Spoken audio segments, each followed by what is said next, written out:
Miguel Barbosa Huerta, presidente del Instituto Belisario Domínguez del Senado de la República.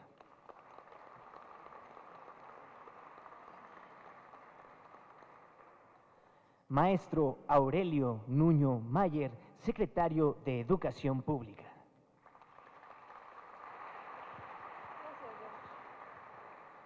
Senador Juan Carlos Romero Hicks, presidente de la Comisión de Educación del Senado de la República. Finalmente, para conformar a este honorable presidium, contamos con la presencia del doctor Gerardo Esquivel, coordinador ejecutivo de investigación del Instituto Belisario Domínguez.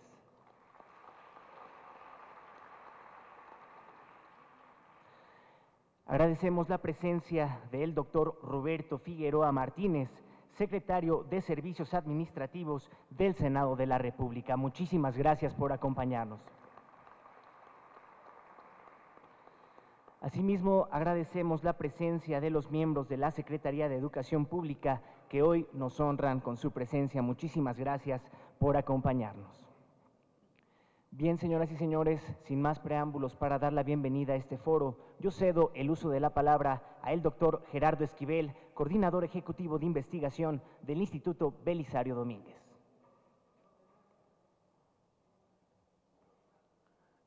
Buenos días tengan todos y todas ustedes. Bienvenidos aquí a la la antigua casona del Senado de la República, que ha sido recientemente renovada y que hospedará en los próximos días también a la Asamblea Constituyente de la Ciudad de México. Les damos la más cordial bienvenida y los convocamos a este foro titulado A 3 años de la reforma en materia educativa. ¿Qué fortalecer? ¿Qué cambiar? ¿Qué nuevas medidas poner en marcha? Como ustedes saben, el tema de la reforma en materia educativa es un tema de fundamental importancia para el país, que ha generado innumerable interés en asistir. También fue parte del motivo del cambio de sede y les agradecemos su asistencia y participación. El propósito de este foro, tiene un doble propósito este foro. Uno, contribuir a la evaluación de la reforma en materia educativa a la luz de la experiencia de los primeros 3 años de su implementación. Para ello contaremos con la opinión de actores involucrados, así como de investigadores especialistas en el tema. Como segundo objetivo, es identificar, a partir de la valoración que se haga, de los cambios que sean necesarios, si es que son necesarios, en el diseño de la legislación, de la política pública y de su ejecución. Todo ello con el fin de aumentar su eficacia en el mejoramiento de la calidad educativa. Para ello hemos organizado este foro de 2 días de duración, como decía antes, con expertos, autoridades y actores involucrados en el tema, y tendremos una serie de 7 mesas que abordarán distintos temas que consideramos importantes en todo este tema de la reforma en materia educativa. Aparte de esta inauguración, tendremos una mesa sobre los contenidos e implementación de la reforma, una valoración general, el servicio profesional docente, un tema de profundo interés para los profesores y para las autoridades participantes en estos temas, donde discutiremos los procesos de ingreso, promoción y permanencia. En tercer lugar, tendremos una mesa sobre el fortalecimiento de la escuela pública, que como ustedes saben está al centro de esta discusión. En cuarto lugar, el tema de la formación inicial y continua del magisterio, un tema nodal en el que seguramente habrá contribuciones importantes. Ayer el secretario anunció el programa de formación y de renovación del tema de las normales. En la mesa 5, la reforma en la educación media superior, una mesa específica sobre un tema que de repente queda inmerso en la discusión más general dentro de la parte de la educación básica, y por eso quisimos tener una mesa aparte sobre ese tema. La mesa 6, un tema que consideramos central y fundamental en toda esta discusión de la reforma en materia educativa, sobre el federalismo, el centralismo y la participación social.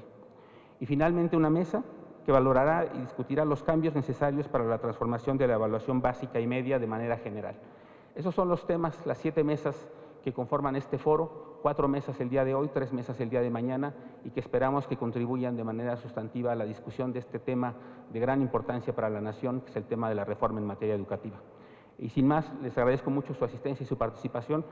Sean ustedes muy bienvenidos al Senado de la República.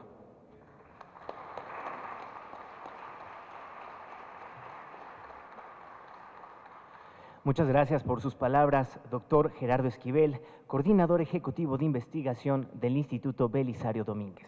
Señoras y señores, queremos agradecer. Senador Luis Miguel Barbosa, presidente del Instituto Belisario Domínguez, señor secretario don Aurelio Nuño Mayer, señor doctor Gerardo Esquivel, senador Flores, distinguidos funcionarios de la Secretaría de Educación Pública, distinguidos académicos, distinguidísimos invitados. Educar es un acto de amor, de visión y de esperanza. Y hay que recordar que las leyes no están escritas en piedra. Reflexionar en torno a lo legislado, sus frutos, sus alcances, sus limitaciones, son un ejercicio permanente.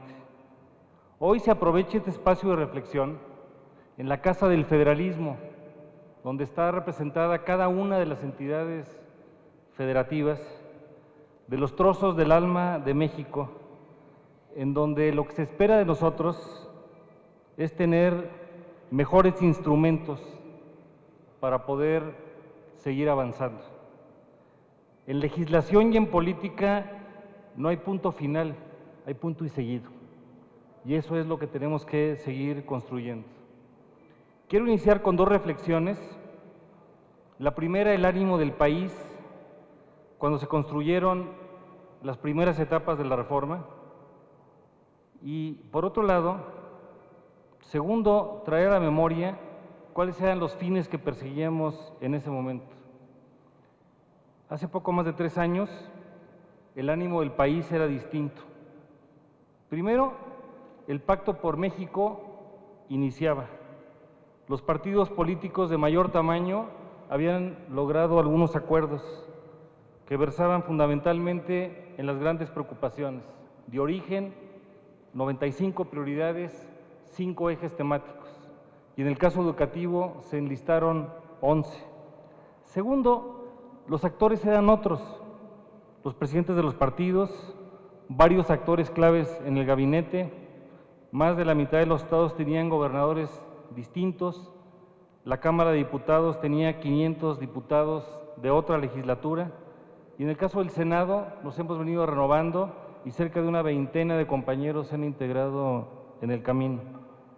Tercero, y esto es muy importante, había una sensación generalizada de cambio y de esperanza que lamentablemente hoy hemos perdido. Parecía que este país tenía grandes horizontes y que las reformas estructurales nos iban a dar mejores condiciones. En resumen, se confiaba en que trazaríamos nuevos caminos y que había esperanza. Lamentablemente en el camino las hemos perdido. Los 4 jinetes del apocalipsis que menciona Enrique Krauze: violencia, inseguridad, corrupción e impunidad, omisiones, imperfecciones por parte de la clase política y de una sociedad frustrada que no encuentra en sus gobiernos lo que desea: resultados, resultados y más resultados. ¿Qué buscábamos? Una mejor educación. Y así como llega la reforma constitucional el 10 de diciembre del 2012, el Congreso de la Unión, a su manera, hizo su tarea. Porque los políticos tenemos que entender que nuestra misión es transformar, es cambiar, no administrar. Tenemos que modificar las instituciones y generar mejores condiciones. En el inicio, la reforma constitucional se plantea para lograr una mejora global del sistema educativo con 2 instrumentos principales y 5 mandatos paralelos. Por un lado, la evaluación y por el otro, la profesionalización docente y de cargos directivos mediante la creación de un servicio profesional. Acompañaron la reforma un aumento en la capacidad de participación de docentes y padres de familia en contenidos educativos y que ahora está poniéndose de relieve en el modelo educativo. El derecho a recibir una educación de calidad, la autonomía de las escuelas, el sistema de información y de gestión educativa, el censo, las escuelas de tiempo completo y la prohibición de alimentos no nutritivos. Sin embargo, en los primeros años, siendo autocríticos, el enfoque principal probablemente tuvo mayor énfasis en el servicio profesional docente. Y el alma de la educación es el modelo, es el diseño curricular. Y claro que tenemos dos actores muy importantes, los docentes y los padres de familia. Y lamentablemente tendremos que reconocer que no hemos logrado que los docentes se sientan aliados de este proceso, constructores de este México que queremos. Y en el caso de los padres de familia, siempre hemos requerido una mayor participación. Teniendo estos fines claros, en los primeros 3 años, es difícil evaluar lo que se ha logrado por diferentes motivos. La prueba de enlace se cambia y se convierte en la prueba de planea, es difícil tener series históricas, las pruebas de PISA seguirán siendo un referente, pero no acaban de tomar decisiones en política pública, y además porque no se ha aprobado el paquete completo de la reforma. Y hay que recordar que la reforma no es solamente la legislación, son las políticas públicas. Son dos pilares que tienen que alimentarse de manera mutua y que siempre serán perfectibles. Pero también no seamos ingenuos. Cambiar la ley no modifica la realidad. Si de esto se tratase, la Ley General de Educación se ha cambiado más de 300 veces en 20 años. Seríamos un país sobreresuelto. La ley es un camino, es un deber ser, pero también tenemos que reconocer que hay algunos temas que desde el trazo original probablemente tendremos que volver a revisar, y enlisto 10 de ellos. 1, las atribuciones de las autoridades educativas. 2, la revisión de la educación normal. 3, la formación continua de los docentes y su acompañamiento en el reconocimiento. 4, la auténtica autonomía de gestión escolar para que las comunidades de aprendizaje tomen decisiones que hoy todavía no hacen. 5, la participación social. 6, los sistemas de quejas para docentes y padres de familia que pusimos en la ley. 7, la transparencia y rendición de cuentas de directores. 8, el sistema de información y de gestión. 9, algo que olvidamos en el camino, que es la revisión del Fondo de Aportaciones a Educación Básica. Se suplió por el FONE, pero no hay estímulos a los estados. Y finalmente, lo que ahora sí estamos haciendo, y lo celebro, es la revisión del modelo educativo. Y junto con esto, temas laborales que todavía no están atendidos. Lo digo con mucho respeto, en 2 frases. Primera, el objetivo sigue siendo el desmantelamiento de un sindicalismo corporativo y clientelar que en ocasiones ha sido corrupto y que no permitió muchas cosas, donde el sindicato se convirtió en patrón y el patrón dejó de serlo, y todavía hay pendientes en el camino. Y las realidades estatales ahí están. Segundo, que esa sí es la parte del alma y el corazón, es lo del modelo educativo que tenemos que transformar. Y porque siempre habrá 3 evaluaciones pendientes. Una, la del modelo educativo, que no es una fotografía, es una película en construcción. 2, el modelo de formación docente, y en educación normal no hemos entrado ni siquiera al inicio para aspectos importantes. Y tercero, el modelo de evaluación del desempeño, tanto para docentes como para los cuadros directivos. En los transitorios de las leyes secundarias pusimos varios aspectos.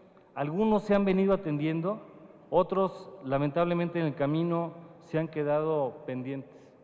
Y luego también hay aspectos de carácter laboral que no están en el trazo y que son muy importantes. Hay que revisar el apartado B del artículo 123 de la Constitución para ver el tema del sindicalismo, y no es más que para que puedan tener mejores formas de desempeño interior.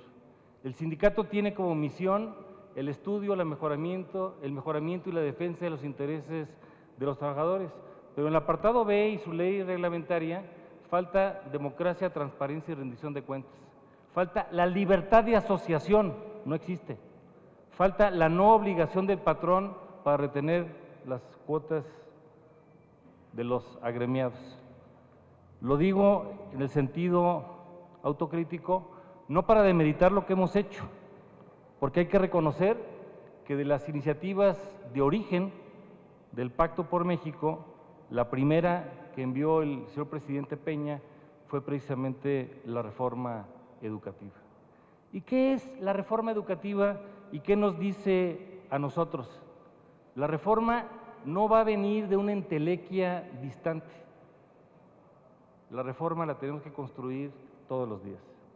En las 260,000 escuelas de educación básica y media superior, en la necesidad en algún momento de incorporar la agenda de educación superior, en el esfuerzo que cada persona hace, porque no se hace solamente en el centro educativo. Hoy Naciones Unidas reconoce que es educación durante y para toda la vida, y si algo hace el ser humano desde el primero hasta el último suspiro de vida, es desplegar su capacidad de aprender, de amar y de comprometerse. Hoy, en esta casa de reflexión, hemos convocado a diferentes actores y quisiéramos escuchar todas las voces. Nunca una reforma se concluye y en esto necesitamos del alma, la mirada y el corazón de todas las personas, las voces que piensan de manera diferente, bienvenidas, porque en un México plural esto tiene que entenderse como una divisa y no como un mal tolerado, y podemos sistematizar muchas cosas. Por eso felicito al senador Barbosa, al doctor Esquivel, a todo el equipo del Instituto Belisario Domínguez, que a nombre de una institución como es el Senado, y en esto estuvieron muy de cerca planeando el evento con nosotros, necesitamos recuperar la reflexión detallada y estratégica de quiénes somos, de dónde venimos y a dónde queremos llegar. Debemos mirar para adelante, detener la mirada un momento para darnos la oportunidad de ir hacia el futuro, para entender que la educación impacta en la eternidad de un ser humano, que tiene nombre, rostro, corazón, domicilio y apellido, de un educando que merece mejores condiciones, de profesores con los cuales tenemos deudas sociales y laborales lamentablemente incumplidas, pero sobre todo de un país que es nuestro y que es de todos, y de este México que representa lo mejor de lo que queremos ser, la diferencia entre las ideas y los ideales. Bienvenidos a la Casa del Federalismo.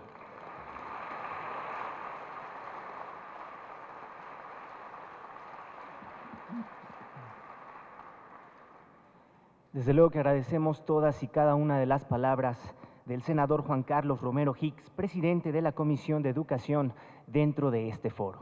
A continuación, yo cedo el uso de la palabra al maestro Aurelio Nuño Mayer, secretario de Educación Pública.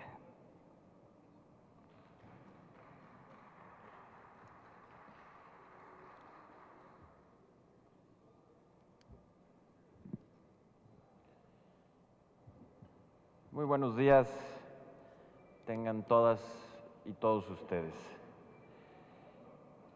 Saludo en primer lugar y con mucho gusto y agradeciendo esta invitación a mi amigo, al senador Miguel Barbosa.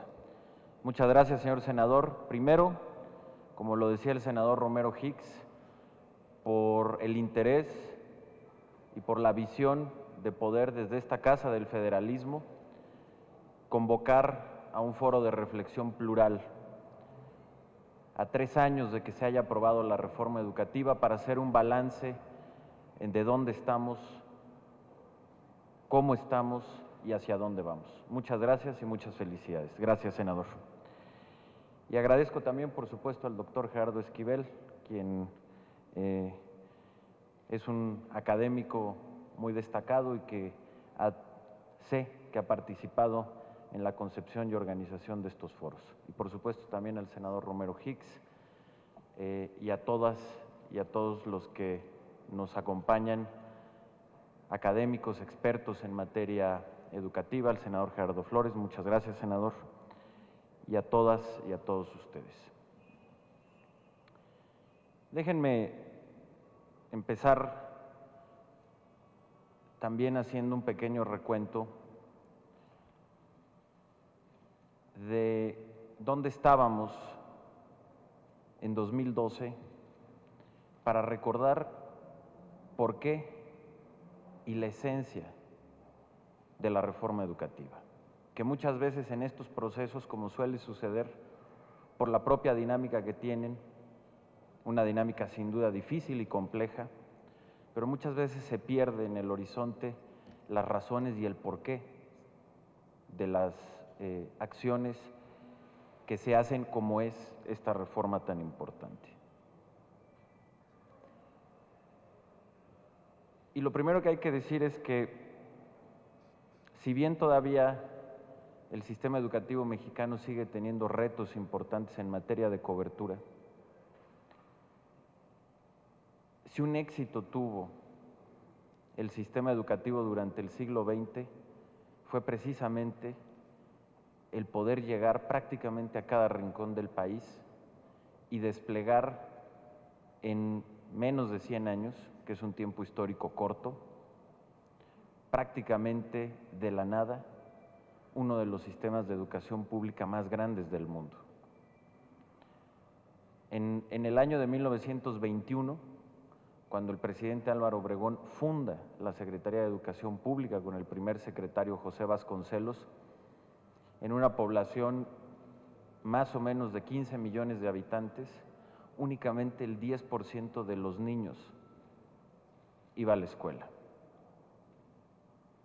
Hoy, en un país de 120 millones de habitantes, hay una cobertura universal de primaria, prácticamente universal de secundaria, hay ya una cobertura de 78% en educación media superior y cerca ya del 36%, un poquito menos, casi 36% en educación superior. Eso equivale a un sistema educativo que tiene 34 millones de alumnos, 2 millones de maestros y un poco más de 260,000 planteles educativos, y que lo vuelve uno de los 5 sistemas de educación pública más grandes del mundo. Dicho esto, era claro también que el sistema educativo que teníamos con el que llegamos a la primera década del siglo XXI, si bien tenía estas fortalezas, no tenía la calidad suficiente, medido como se quisiera medir, con pruebas como PISA, con análisis cualitativos, bajo básicamente cualquier nivel de análisis. En términos generales, la calidad del sistema educativo de nuestro país era muy baja y claramente insuficiente para los retos del siglo XXI. Un siglo en donde, además de la intensidad de la globalidad, particularmente para un país como el nuestro, inserto en diversas zonas de libre comercio con el mundo, pero un siglo que además, como ustedes saben, por el desarrollo tecnológico, la cantidad y la velocidad a la que circula el conocimiento se ha acelerado notablemente, en donde los empleos que se esperan para los próximos años en muchas ocasiones todavía no se conocen. ¿Por qué? Precisamente por esa dinámica de cambio tecnológico muy rápida que a su vez tiene un impacto en las estructuras económicas. En un mundo así, el sistema educativo que teníamos claramente no iba a cumplir con las expectativas de los niños, de las niñas, de los jóvenes de México, y no iba a cumplir con las expectativas que tenemos y que queremos construir como país. Y no solo eso, el sistema educativo también había dejado de ser un motor, como lo debe de ser, de igualdad social.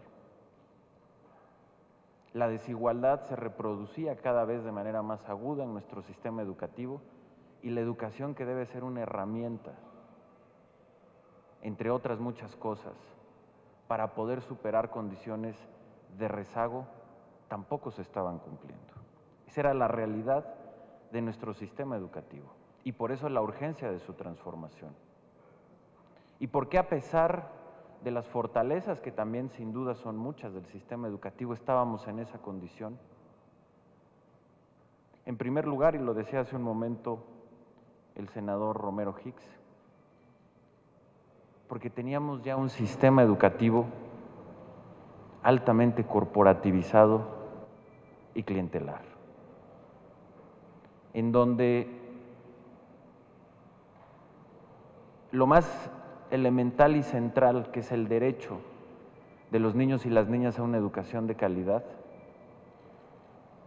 no era el valor central, no era el valor sobre el que se estructuraba el sistema educativo y sus políticas públicas. Era un sistema en donde no existían reglas claras para el ingreso, para la promoción, para la permanencia, es decir, los maestros no tenían una estructura, o no existía una estructura de profesionalización clara, transparente y sustentada en el mérito. Era un sistema que por lo mismo tenía muchos vicios: venta y herencia de plazas, falta de transparencia en cómo se estructuraba,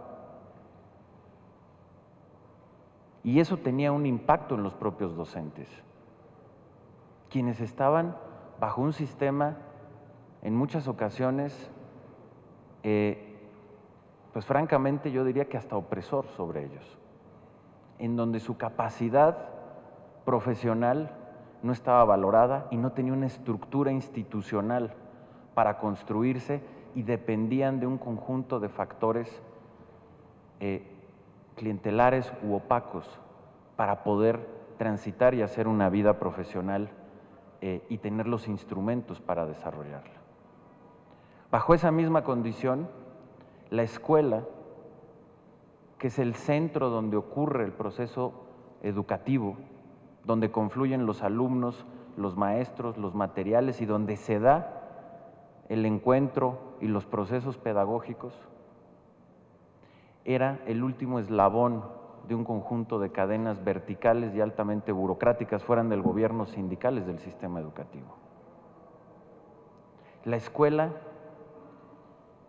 simplemente recibía dictados, con lo cual se acumulaba burocracia, en donde había poca margen para tener alguna autonomía, o por lo menos algún grado de autonomía de gestión, donde no había acompañamiento pedagógico y por lo tanto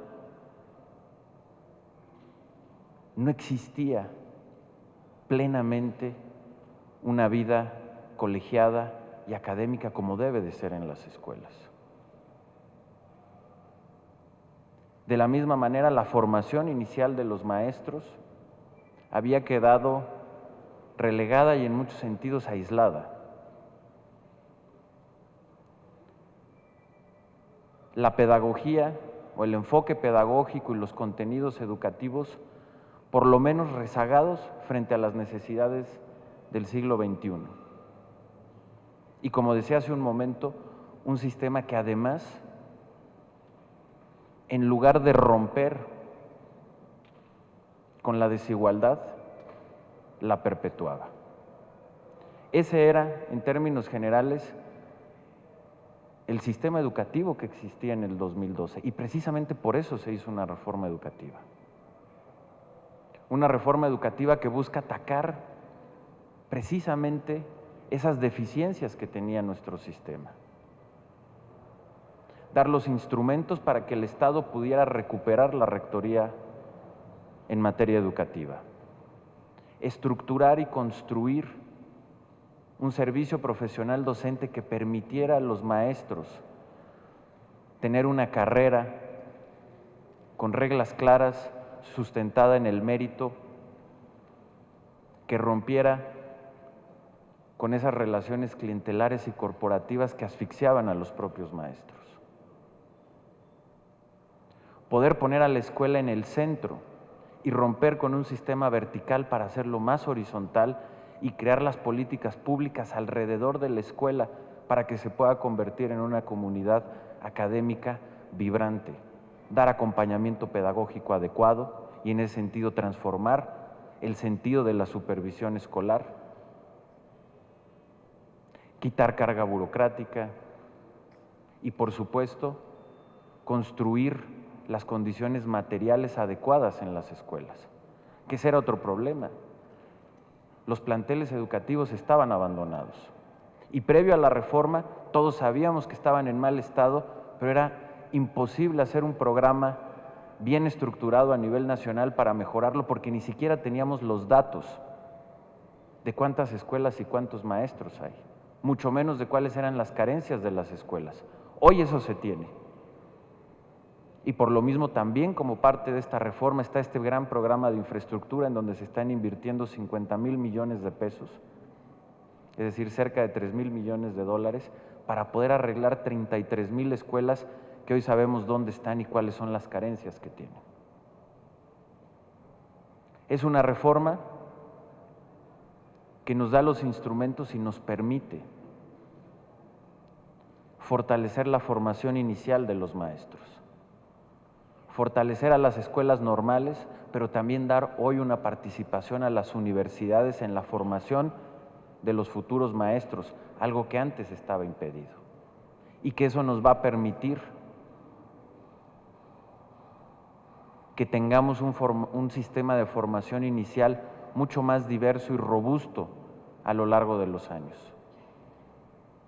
Una reforma que da pie a lo que hoy estamos haciendo, que es una revisión amplia, plural y conjunta de lo que se ha llamado el modelo educativo y de manera central de la nueva propuesta curricular, en donde lo que se busca es cambiar o continuar y profundizar el cambio de enfoque pedagógico, en donde podamos dar el brinco de una simple acumulación de conocimiento o transmisión de conocimiento a aprender a aprender.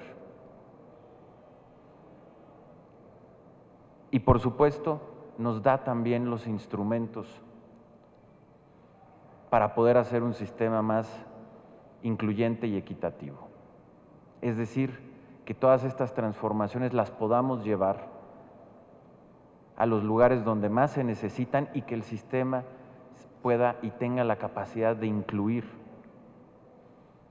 a todos los niños y las niñas de México. Y esa es la capacidad que nos da hoy la reforma educativa.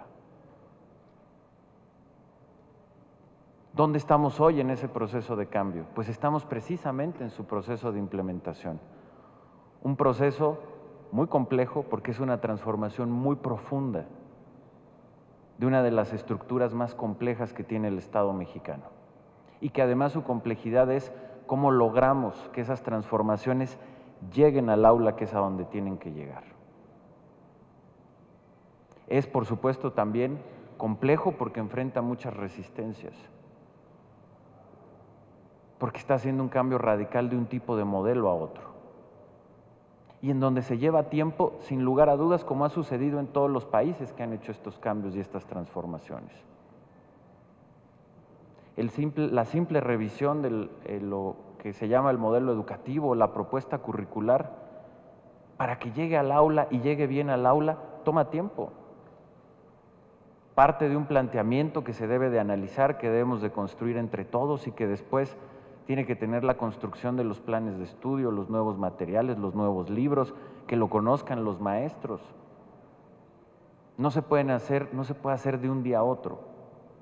Es un proceso y en ese proceso estamos. Y es por eso que como parte de esta reflexión, desde nuestra óptica, la reforma educativa que se construyó, la reforma educativa que aprobó esta soberanía, es una reforma educativa adecuada, correcta, que responde a las necesidades legislativas para hacer la transformación de ese sistema educativo que teníamos en 2012, que da las herramientas de política pública para transformarlo. Y por eso desde nuestra óptica, la valoración sobre qué está funcionando y qué debe de cambiar de la legislación educativa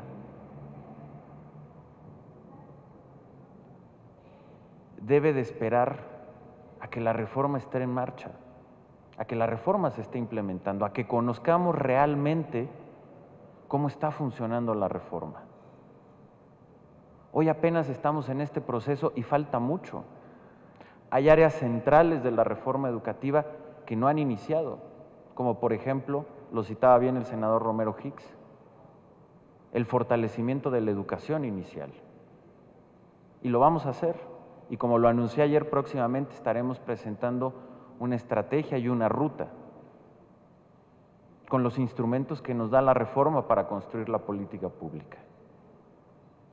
Pero desde nuestra óptica, después de un proceso legislativo tan intenso, tan profundo, tan republicano, en donde se aprobó y hubo cambios centrales a la Constitución, como agregar en el artículo 3 el derecho a una educación de calidad de las niñas y los niños. Después de ese proceso, el ejercicio que tenemos que hacer como país, después de haber logrado esos niveles de consenso, es permitir que la reforma avance, se implemente y cuando esté plenamente implementada, cuando esté funcionando, hagamos las evaluaciones y las valoraciones como nación, como país, para saber qué es lo que eventualmente se tiene que cambiar de la legislación. Porque además, el legislador hizo un muy buen trabajo, no solo en la estructura legal que nos da estas herramientas para la transformación educativa, sino que dio los espacios suficientes para que la política pública se pudiera estar adaptando y pudiera estar en un proceso de mejora continua. El ejemplo más claro, que es el que hoy ha generado más polémica y llama más la atención, es el caso de la evaluación. La estructura que está en la legislación sobre la evaluación desde nuestra óptica es correcta y no es punitiva. Es un proceso que está enfocado a que el maestro pueda construir una carrera profesional, que pueda mejorar, que pueda tener una capacitación de calidad y en donde además se garantiza la estabilidad laboral. Pero la aplicación concreta de la evaluación, es decir, qué es lo que se pregunta, cómo se pregunta, cuál es el proceso, eso el legislador lo dejó a la política pública, dándole atribuciones al Instituto Nacional para la Evaluación de la Educación y algunas otras a la Secretaría de Educación Pública.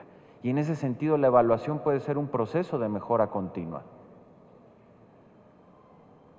El INE en sus facultades lo ha dicho y ha anunciado que está en un proceso de mejora de la evaluación en aras de volverla y poder tener instrumentos que la contextualice mejor a la realidad de cada parte del país y a la realidad que enfrenta cada maestro. Y nosotros coincidimos con ello y en las facultades que nos tocan estamos en un ejercicio similar, que nos va a permitir tener un mejor proceso de evaluación más cercano a los maestros, que lo perciban más justo y más útil para el objetivo que estamos buscando, que es la construcción de una vida profesional sustentada en el mérito y en el apoyo al maestro.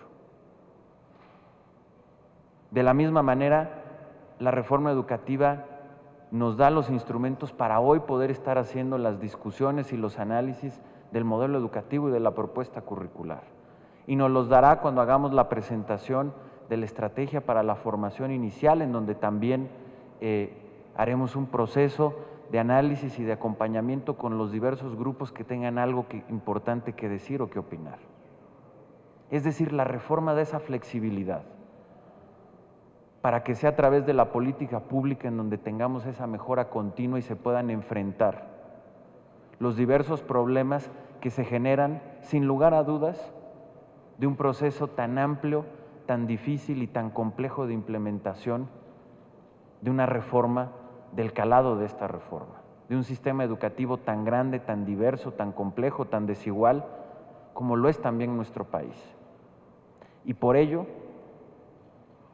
la reflexión que yo les quiero dejar aquí se resume en 4 temas centrales. Primero, que recordemos dónde estábamos en 2012 y la necesidad de hacer un cambio profundo en el sistema educativo del país. Tener la claridad y que no se nos olvide que con el sistema educativo que teníamos, no íbamos a tener la capacidad de ofrecerles a los niños, a las niñas y a los jóvenes de México una educación de calidad. Y que era un sistema que tenía todos los vicios que describí hace un momento.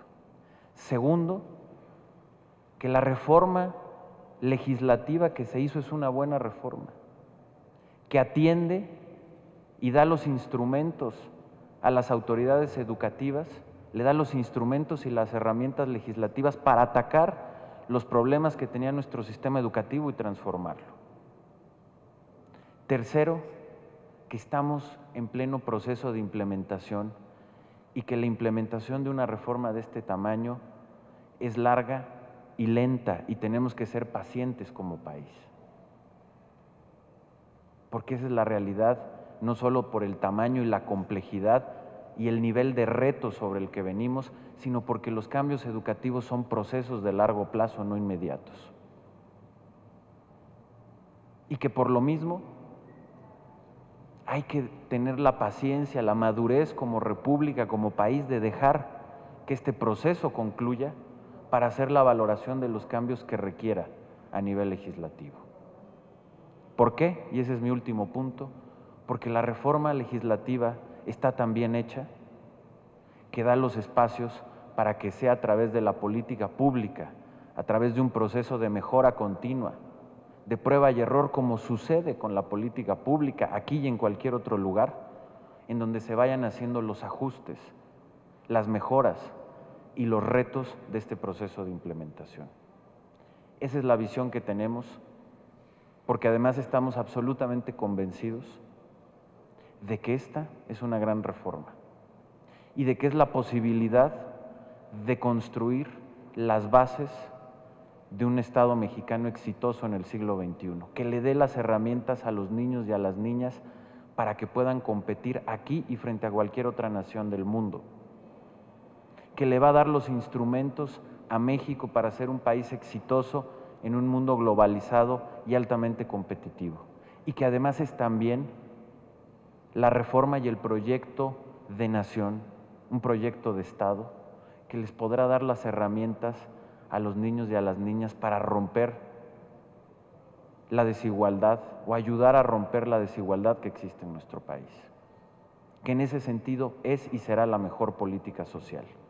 Y porque estamos convencidos de que eso puede lograr esta reforma educativa, es que estamos absolutamente convencidos que hay que hacer el máximo esfuerzo que podamos hacer nosotros desde el Ejecutivo, pero como país, como Estado mexicano, para que tenga éxito su implementación, para que juntos podamos librar las barreras y las resistencias que existen en su implementación, de diversas formas, con diálogo, escuchando.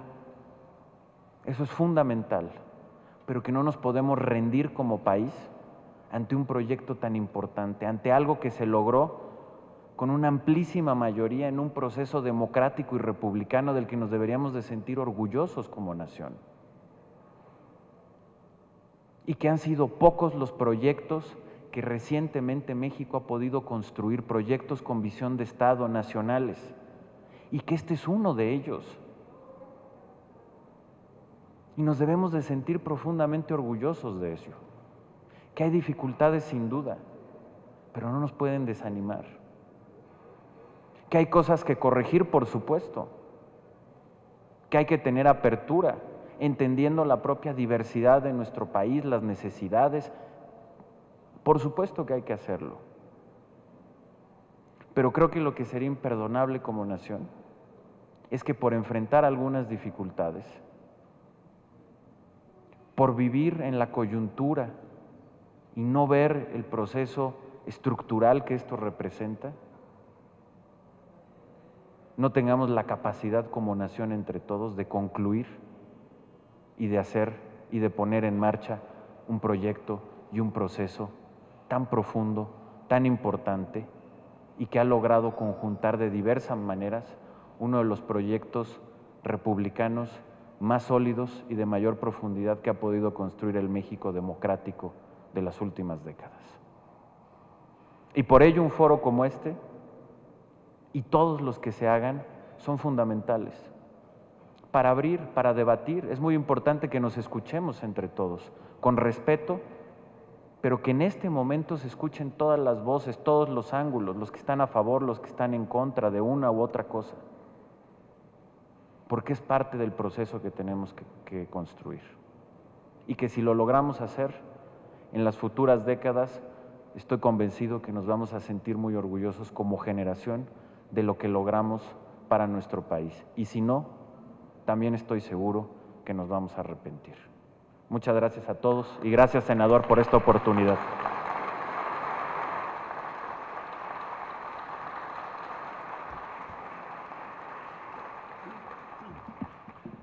Sin lugar a dudas, agradecemos el mensaje del secretario de Educación Pública, el maestro Aurelio Nuño Mayer. A todos y a todas, a esta Casa del Pueblo de México, a este patio del federalismo, por cierto, inaugurado en su rehabilitación y recuperación hace exactamente un año, el 18 de agosto del año 2015, donde recuperamos una arquitectura colonial hasta arcos del siglo XVII tenemos en esta casona, con una larga historia. Me siento muy reconocido en nombre del Instituto Belisario Domínguez por la presencia de todos ustedes, de todas ustedes, en especial de mi amigo el secretario de Educación, Aurelio Nuño Mayer. Gracias, secretario, por tu presencia y tu contribución en el arranque de este foro. De los senadores, Armando Ríos Peter, Gerardo Flores, y en especial de un hombre honesto, de un hombre que sabe de educación, el senador Juan Carlos Romero Hicks, presidente de la Comisión de Educación del Senado. Y con orgullo también en el presidium el doctor Gerardo Esquivel, director, coordinador ejecutivo de investigación del Instituto Belisario Domínguez. El Instituto Belisario Domínguez forma parte del esquema del Senado de la República, es un instituto de investigación legislativa que desarrolla trabajos, foros, ediciones y que sobre todo prepara insumos para generar una mejor legislación. Es el hermano mayor de los centros de investigación legislativa del país y con ese carácter llevamos a cabo en lo que va del año 34 foros, por ejemplo, de diferentes materias. Y pues hacemos ediciones que las ponemos al alcance por vía electrónica y de manera material a todo interesado. Y este tema, el asunto de una reflexión a 3 años de la puesta en vigor de la reforma educativa, es un asunto de plena vigencia y que requiere una reflexión profunda. Cuando en el 2013 discutimos en las cámaras del Congreso una iniciativa del presidente de la República sobre una reforma constitucional en materia educativa, la discusión de fondo era la educación con calidad, el derecho a una educación con calidad o el derecho a una educación integral y democrática. Finalmente, una amplia mayoría concibió el propósito, el alcance de una reforma educativa basada en una visión del derecho, el acceso al derecho a una educación con calidad. Así la votamos con una amplia mayoría. El desarrollo de la discusión y aprobación de la ley de secundarios tuvo mayores dificultades. Encontró una reflexión más encontrada, pero finalmente se volvieron productos legislativos. productos legislativos que aprobados por las cámaras deben de ser implementados. Sí, y está en proceso su implementación. Yo he opinado que el tema de la evaluación que ha chocado es un tema hasta cultural. En México, la idiosincrasia, la forma de ser, la visión de las cosas choca con toda forma de evaluación. ¿Cuándo se evalúan los abogados después de obtener un título para poder seguir ejerciendo? Los médicos, los ingenieros, todo profesionista. Se queda solamente al interés del profesionista su actualización, ¿sí?, el allegarse mayores conocimientos y poder brindar el mejor servicio a sus clientes. Eso ocurrió con los maestros. Sí creemos en una reforma, en la necesidad de una reforma educativa. Estamos convencidos que una reforma educativa iba a chocar con los intereses clientelares del CENTE y de la CENTE. Por mucho tiempo se dejó que la educación estuviera a cargo del CENTE. Recuerden, los titulares de la Secretaría de Educación con subsecretarios designados desde el sindicato, hasta 22 secretarios de Educación Pública en los estados designados por el sindicato, delegados de la Secretaría de Educación Pública designados y propuestos por el sindicato, y privilegios clientelares a ambas fuerzas gremiales que tuvieron para quienes las alimentaron propósitos clientelares, electorales y políticos. Creemos nosotros en que México y la niñez mexicana y la juventud mexicana requieren de un mejor nivel académico. ¿Quién puede estar de acuerdo con el nivel académico de la educación en México? Requerimos, de verdad, una reforma educativa, pero el alma de la reforma educativa, como ha dicho Juan Carlos Romero Hicks, es el modelo educativo. El modelo educativo. Hoy se está desarrollando. La visión que tenemos en las cámaras es que el modelo educativo también requiere un tratamiento legislativo, no solamente de política pública, verlo también como un insumo y un producto legislativo. Este es un foro plural, también institucional, hay que decirlo claramente. No se utiliza por los senadores para alguna posición política. Qué fácil es tomar posiciones políticas en un foro, pero qué fácil es descomponer este tipo de eventos, de espacios plurales, institucionales y de reflexión profunda y académica. Por eso les agradezco su presencia. Por eso, de verdad, yo estoy cierto que los trabajos de este foro van a ser muy exitosos, que vamos a crear insumos de reflexión, que vamos a entregarlos a las cámaras, que vamos a entregarlos a todo interesado, que vamos a entregarlos a la propia Secretaría de Educación Pública, que de verdad yo estoy seguro, estoy convencido que se encuentra bajo la conducción de manos honestas como las de Aurelio Nuño Mayer. Por esa razón, les pido que nos pongamos de pie para poder hacer la inauguración formal de este evento.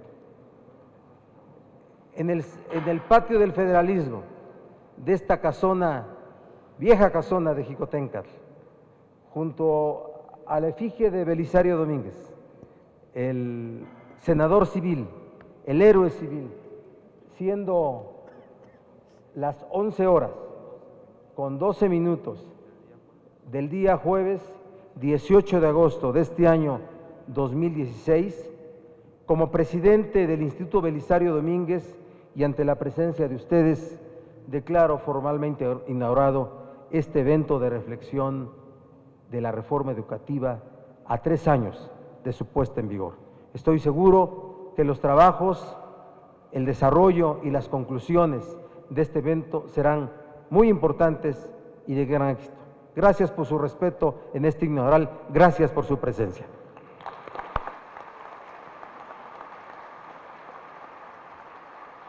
A continuación, solicitamos a nuestro honorable Presidium sean tan amables de reunirse para realizar la foto conmemorativa de este foro.